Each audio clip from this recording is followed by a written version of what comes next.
Hi, it's Kit Finlay Bates here, walking through the beautiful Finnish forest. And Finland recently announced that it intends to be carbon neutral by 2035, which the rest of the world sees as a very aggressive and ambitious target.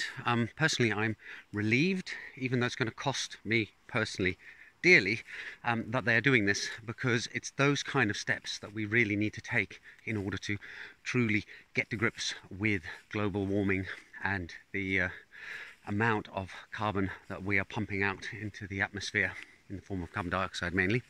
However,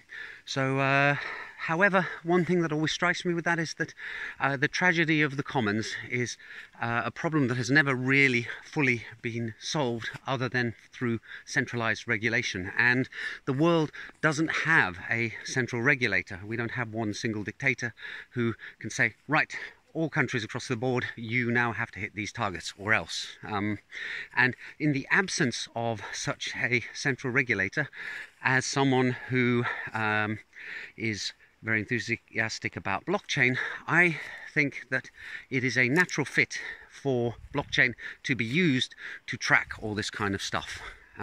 It allows you to basically remove the need for large quantities of auditors, and by artificially building trust through auditing and regulation and inspection and checkups, you've got much more transparency when it comes to the transactions, and the whole parameters are set out to start with, so it's harder to game the system, and it's easier to inspect afterwards and find out if somebody actually tried to or succeeded even.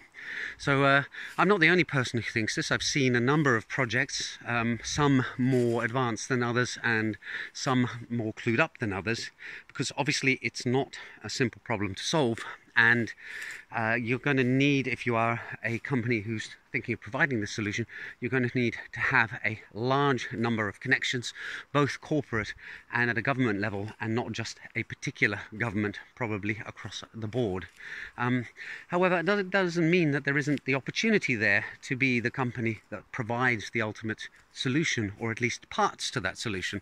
And that's the thing I want to focus on now, which is, if you're small and you have a solution, you shouldn't be going out to solve the world's biggest problems all in one big collection. You should focus on an area where you are the expert, you have the connections and you have the knowledge, and you have the innovative ideas and the technology in order to actually deliver on it. And when it comes to blockchain, I've got that technical knowledge. When it comes to the environment, much as I'm concerned about it, I don't have any of those connections, which is why if I review these projects, I look at the technical side, and usually it looks reasonably okay. Some ideas look more promising to me than others. When it comes to the connections, you can just ask people. Do you know the environment minister of the country that you are operating in? If you don't, then your chances have automatically dropped quite significantly. But as I said, the one thing that you can do if you don't have these connections is really narrow down on a particular issue that you can solve, and solve it, and then find others who have the other parts of the solution so that you can work together. That's just my suggestion and take on this particular problem.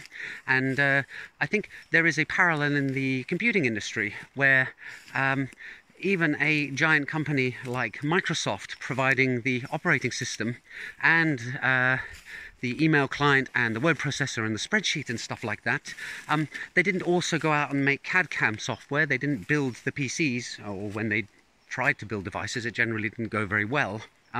They had their core areas, quite a few. They weren't just a one-trick pony, but even Microsoft couldn't provide the whole package. I think the only company that really successfully managed to do that was Apple, and even they ultimately took off when they started having the App Store. So I guess even they couldn't do it. So that's my advice in this video, is look at Apple and Microsoft. Even they can't provide the whole package. And if you're not an Apple or Microsoft, what are you thinking trying to solve the entire problem in one go? Why not focus in, drill down to the one area that you're great at, provide a rock solid solution, and really market that? Okay, hope you found that useful and interesting, and I'll see you in the next video soon. Bye for now.